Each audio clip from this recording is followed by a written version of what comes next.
साथियों नमस्कार, मैं राम प्रताप सिंह कुशवाहा। हमारे चैनल ज्ञान एंड नॉलेज के विशेष प्रोग्राम मंथन और आज के विचार में आप सबका अभिनंदन है और स्वागत है। कृपया चैनल को सब्सक्राइब अवश्य करें और मंथन करें और विचारण करें।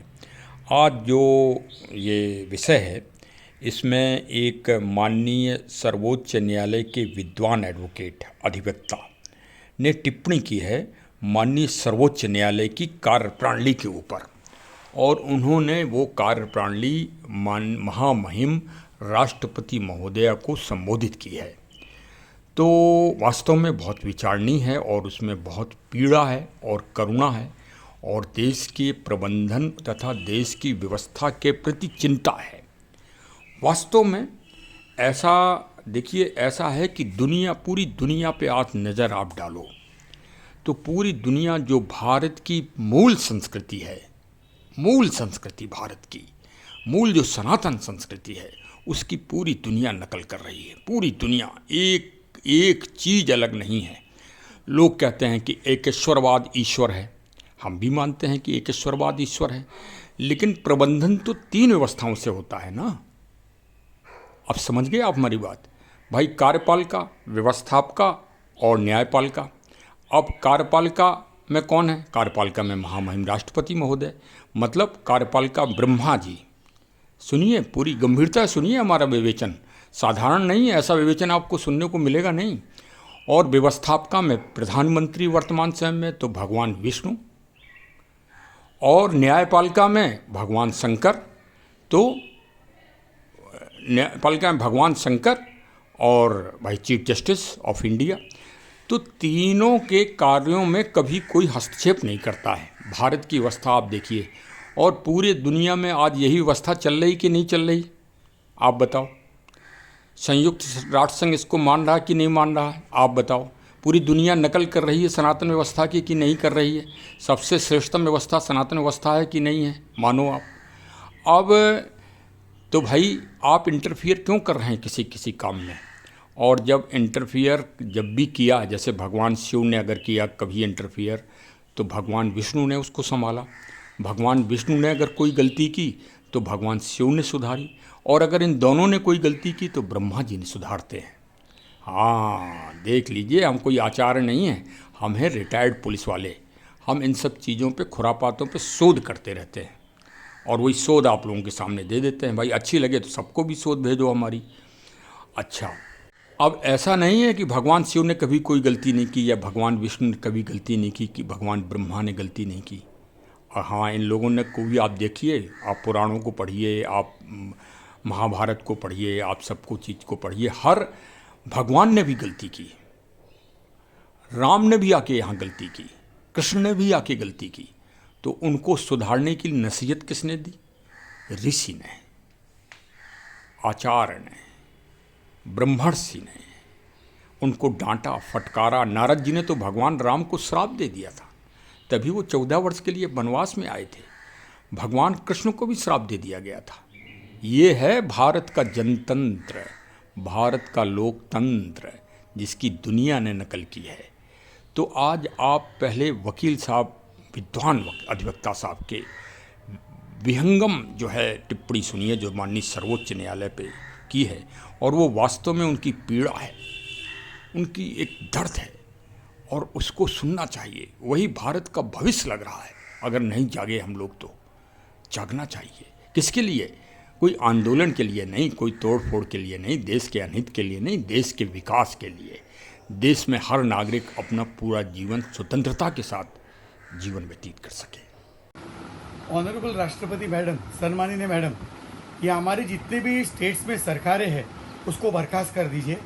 भारत की, हमारी जो भारत सरकार है मोदी साहब की, वो भी सरकार बर्खास्त कीजिए। क्यों? क्योंकि सरकार की जरूरत नहीं हमको। आज हमारे ऑनरेबल सुप्रीम कोर्ट, जिसको हम लोग बहुत सम्मान करते हैं, रिस्पेक्ट करते हैं सब जजेस की, वी बाउ डाउन बिफोर देम। आज उन्होंने क्या वर्डिक्ट दे दिया कि भाई कोई भी डेमोलिशन, इलीगल डेमोलिशन, जो भी डेमोलिशन से कोई भी देश में डेमोलिशन नहीं होगा। और इसके लिए वो ऑनरेबल सुप्रीम कोर्ट का कोई बेंच है 2 या 3 जज का, वो लोग उसके लिए गाइडलाइंस सेट करेंगे। हर चीज़ के लिए अगर सुप्रीम कोर्ट का गाइडलाइंस आने वाला है तो हमको सरकार की क्या जरूरत है? ऑनरेबल राष्ट्रपति मैडम, सारी सरकारें बर्खास्त कर दो। ये चुनाव हम लोग इलेक्शन कमीशन, इलेक्शन प्रोसेस, और हम लोग वोट डालते हैं, उसकी कोई कीमत ही नहीं है। हमारे वोट की कोई कीमत ही नहीं है। 2 या 3 जज सुप्रीम कोर्ट का बेंच बैठ के पूरा देश चलाना चाहते हैं तो चलाने दीजिए उनको। ऑनरेबल सुप्रीम कोर्ट ने वो जो कोलकाता में जो कांड हुआ आरजीकर कॉलेज में, जो हत्या हुई बर्बरतापूर्वक, और उसके बाद जो कॉन्स्टिट्यूशनल ब्रेकडाउन हुआ, राइट्स हो गए, उसको देखने के बजाय उधर भी उन्होंने ऑनरेबल सुप्रीम कोर्ट के जज के सीजीआई के बेंच ने स्पेशल टास्क फोर्स लगा दिया। उनका काम है ये। अगर उनका काम है तो वेस्ट बंगाल में सरकार की क्या गरज है, भारत सरकार की क्या गरज है, यूपी सरकार की क्या गरज है, महाराष्ट्र में गवर्नमेंट की क्या गरज है? ये 2 या 3 जजेस के जो बेंच है, इनको ही देश को चलाने दीजिए। ऑनरेबल राष्ट्रपति मैडम, ये क्या हो रहा है? और ये कॉन्स्टिट्यूशन से हमारा देश चल रहा है। हमने अभी अभी चुनाव में वोट डाला 3-4 महीने पहले, सरकार चुन के दी, और हमारे ऑनरेबल सुप्रीम कोर्ट सारे सरकार के काम को रोक देते, रुकावट लाते, बंद कर देते, और बोलते कि अभी हम गाइडलाइंस बना देंगे। हमारे कॉन्स्टिट्यूशन में ऑनरेबल सुप्रीम कोर्ट को गाइडलाइंस बनाने के लिए ऐसा कोई प्रावधान है हमारे संविधान में? ऑनरेबल राष्ट्रपति मैडम, ये क्या चल रहा है हमारे देश में?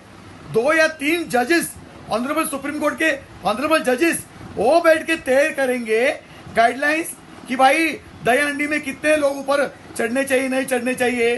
वो जो हमारे गणपति विसर्जन में ढोल ताशा का जो बैंड होता है, उसमें कितने लोग बजाएंगे, नहीं बजाएंगे।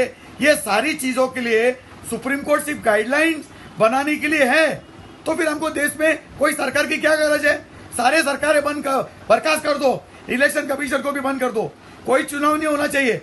ये हमारे सुप्रीम कोर्ट के जजेस है, 2 या 3 जजेस के बेंचेस, उनको देश चलाने दो। ये क्या हो रहा है? ये क्या तमाशा चल रहा है? ऑनरेबल सुप्रीम कोर्ट, ये सीजीआई साहब, आप क्या कर रहे हो? ये आपका काम है देश चलाने का, ये गाइडलाइंस बनाना।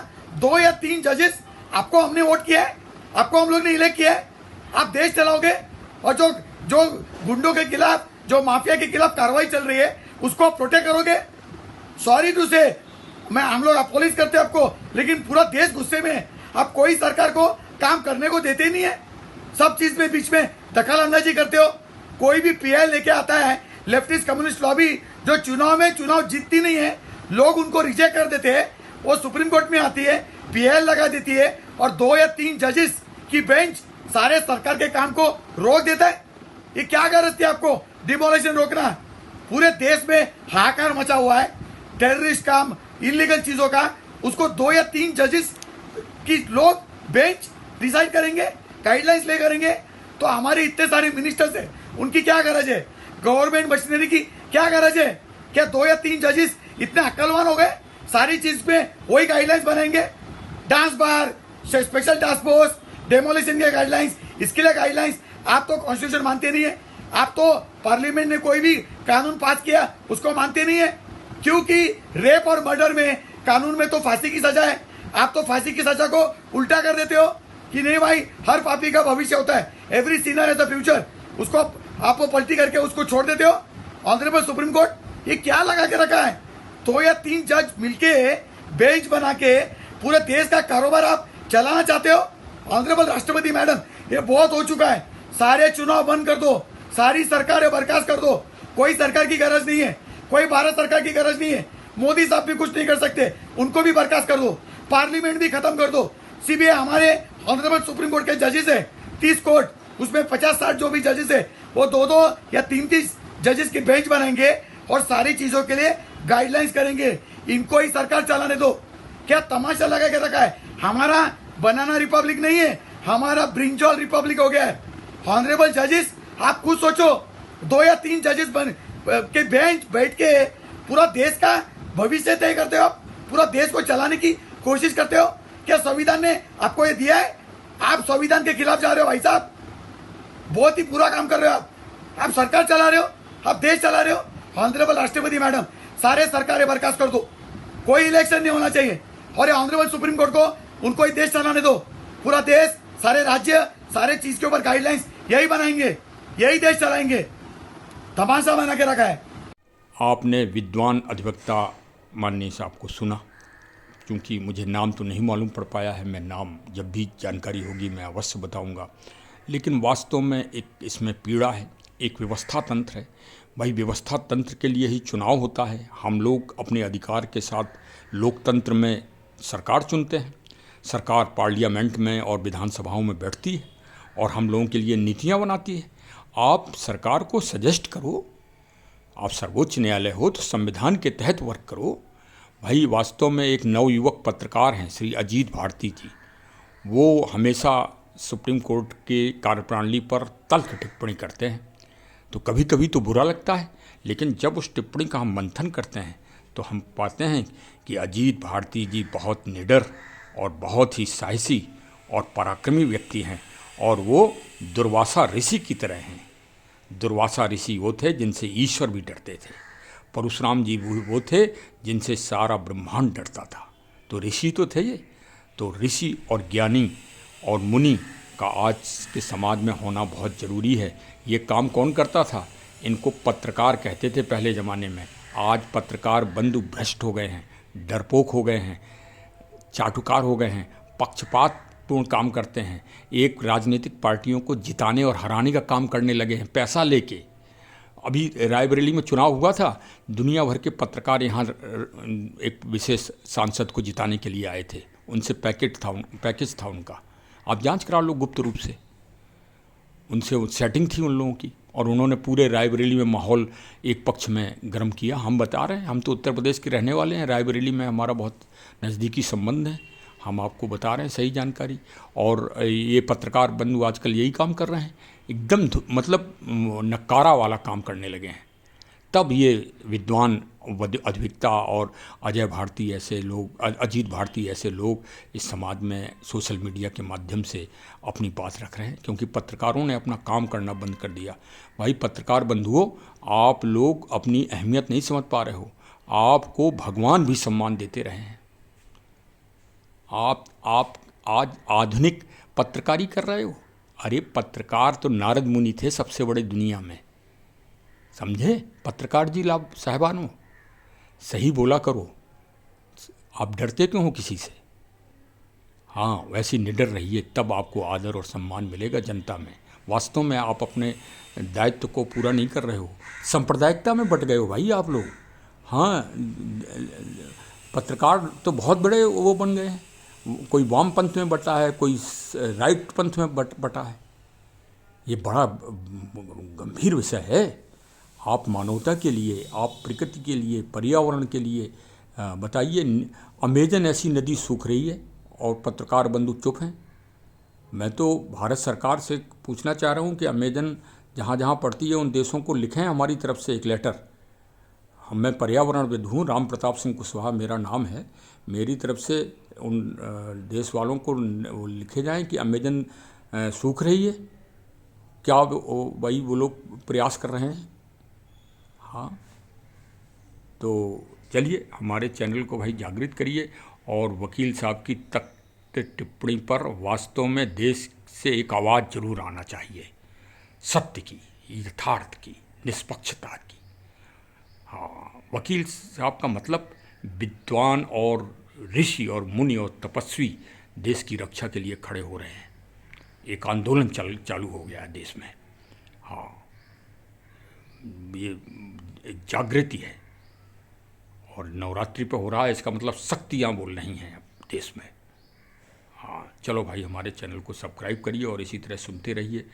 हाँ, अच्छे अच्छे विषय पर तार्किक मंथन हम करते हैं, और ज़रूर सुनिए। और निष्पक्ष रहता है हमारा तो भाई, यथार्थ श्री रामचरितमानस से प्रेरित होता है। जो नारद जी का उदाहरण दिया है हमने, वो श्री रामचरितमानस से ही दिया है। दुनिया का ऐसा ग्रंथ है ये रामचरितमानस, दुनिया का सर्वोत्तम ग्रंथों में से एक है ये। हाँ, हम तुलना तो नहीं करते किसी की, तुलना करना भी नहीं चाहिए। कबीरदास जी ने भी मना किया है, ना ग्रंथों की तुलना करो, ना आदमियों की तुलना करो कि ये महान है वो महान है। ना, सब जीव जीव हैं, मानव मानव हैं। किसी में अंश ज़्यादा हो जाता है भगवान का, किसी में कम। चलो भाई अब चैनल को सब्सक्राइब करो, फिर वीडियो बड़ा हो जाता है, फिर लोग कहते हैं बड़ा बना देते हो। जय हिंद, जय हिंद, जय हिंद।